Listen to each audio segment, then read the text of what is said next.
Pero akala natin, sagad na yun. Kasi sabi natin, grabe naman pagka-traitor nitong Marcos na ito. Diba? Nilaglag niya yun.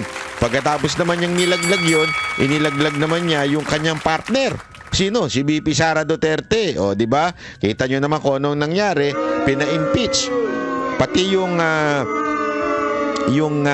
taong nagpalibing sa kanilang ama ay nilalaglag naman nila ngayon, di ba? Which is si Pangulong Duterte.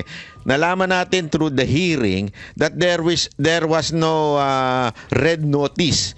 Sa madaling salita, we are not even obliged. Even nga may red notice, we are not obliged to give o to send PRRD right away sa dahig. Pero ano ginawa nila? Yun po dahil sa kagustuhan nitong ni Bongbong Marcos, idinala ho kagad-agad sa dahig. So nilaglag na naman po nila mga Duterte, di ba ho? Oh. And last not but the least, ika nga. Ha? Nilaglag naman niya ngayon yung kapatid niya. Oh, di ba? Pag-uusapan natin yan unya-unya. Ganyan no ka, ewan ko kung ano matatawag mo pa ba? Tao pa ba yung ganyan? Tao pa ba yung ganyan o sadyang ewan ko, ayoko naman sabihing sabog pero hindi ko alam kung anong klaseng ugali yan, kung anong ugali yan. Marami naman kasi ibig sabihin ng sabog mga kababayan, hindi naman ibig sabihin adik, hindi yun. Marami ibig sabihin ng sabog. Kunwari, ikaw, bagong gising ka, di ba?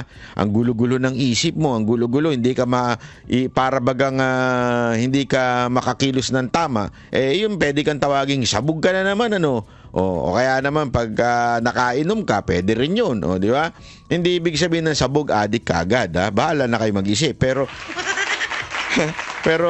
para sa akin, hindi ibig sabihin ng sabog ay adik. Maaaring ikaw ay wala sa ulirat, ika nga. Wala kang hindi mo alam kung ano yung mga desisyon sa buhay mo. Kaya ang gulo-gulo mo. Kaya nga sabog eh. Sabog yung desisyon mo. Kasi nga, magulo ka, ika nga. Ganun ang dating nun. Pag-usapan na ho natin. At nakakatuwa mga kababayan nating OFW, nag-unite kayo ngayon, di ba? Yan ang maganda. Habang ang itong alyansa ng mga gago nagkakawatak-watak na. Ito nga si Amy Marcos parang tinanggal na sa listahan. Ilang campaign rally ng senatorial slate ng administrasyon ang hindi sinipot ni Senadora Amy Marcos. At sa nakaraang 2 rally, hindi siya binanggit ng kapatid na si Pangulong Bongbong Marcos. Natatanong tuloy kung laglag na ba siya sa hanay ng alyansa. Ang sagot ng senadora sa pagtutok ni Jonathan Andal. Sa campaign rally ng Alyansa para sa Bagong Pilipinas sa Cavite noong isang araw at sa Laguna kahapon, parehong wala sina Senadora Amy Marcos at Congresswoman Camille Villar. Sa parehong pagkakataon, binanggit ni Pangulong Bongbong Marcos sa kanyang speech si Villar, pero hindi ang kapatid na si Senadora Amy. 12 ang kandidato sa slate ng Alyansa, pero kagabi, at huwag natin gawing alyansa lamang nitong 11 na tao, 11 na kandidato na tumatakbo bilang senador na kasama sa alyansa. sinusubukan naming kunan ng pahayag ang grupo kaugnay ng sinabi ng Pangulo. Bago nito, mariing tinuligsa ni na Amy at Villar ang pag-aresto noong March 11 kay dating Pangulong Rodrigo Duterte at pagsuko sa kanya ng Marcos administration sa ICC. Kapwa wala ang dalawa sa mga campaign rally ng alyansa mula noon, kabilang ang sa Tacloban noong March 14. Nagsabi noon si Senadora Amy na hindi siya makakadalo sa naturang pagtitipon dahil hindi raw niya matanggap ang ginawa sa dating Pangulo. Ang senadora na presidential sister, kilalang kaalyado rin ni Vice President Sara Duterte. Tinanong ng media ang campaign manager ng alyansa na si Congress... Mali naman yung sagot nyo. Ay script nyo. Si Senator Amy, nakilalang nakikialyado. Hindi ho kaalyado. Kasi when you say kaalyado, approve ang dalawang kampo. Nakikialyado lang, nakikigulo lang, nakikisali. Manto Bitiangco, kaugnay ng hindi pagsama ng dalawa sa mga rally. Are there any plans to drop Senator Amy from the lineup ng alyansa?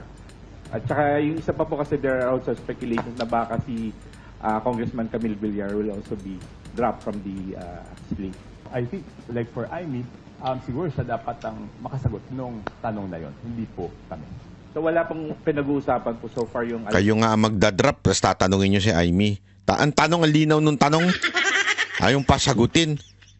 Puro kayo kaplastikan kasi. Tinatanong kayo, are you going to drop Aimee?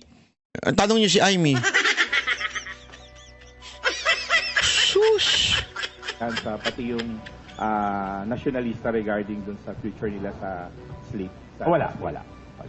Sabi ni Senadora Aimee, hindi pa sila nagkakausap ng Pangulo at ni Tiangco.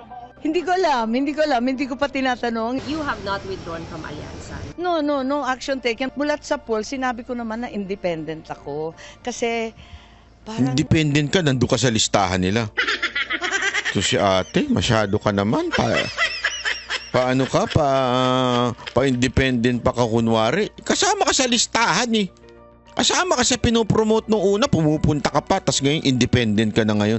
In the very first place, independent. na may kutob ako na may masamang mangyayari at ayoko mahila sa away-away. Kinakabahan ako na magkakaumpugan talaga yung dalawang panig.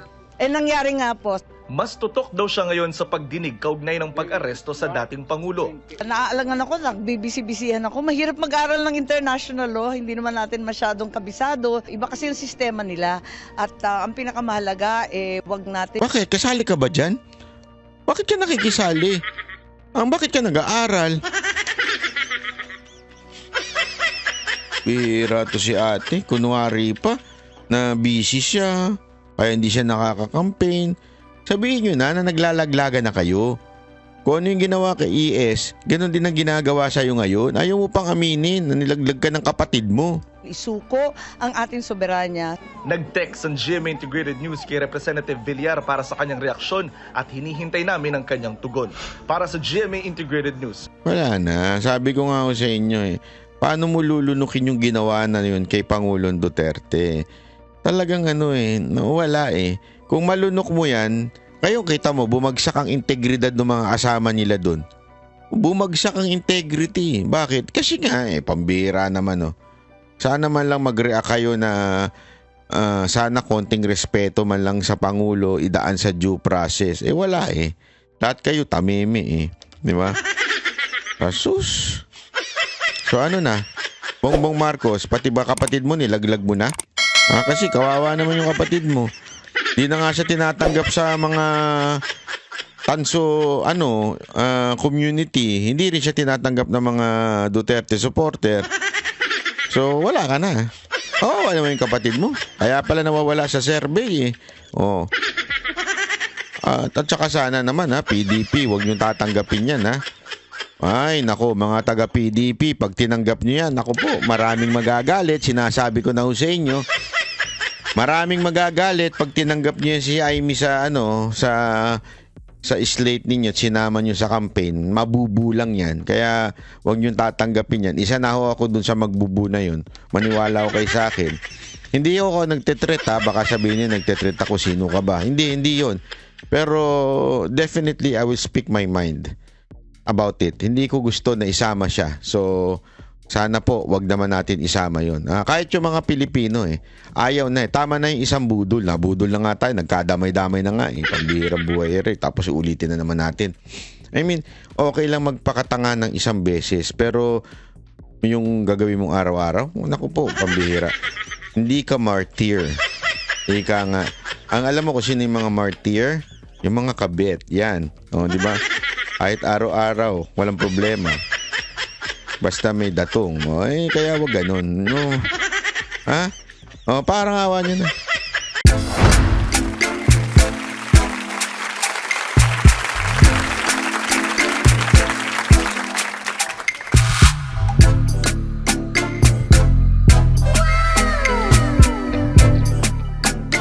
The next performance will start momentarily.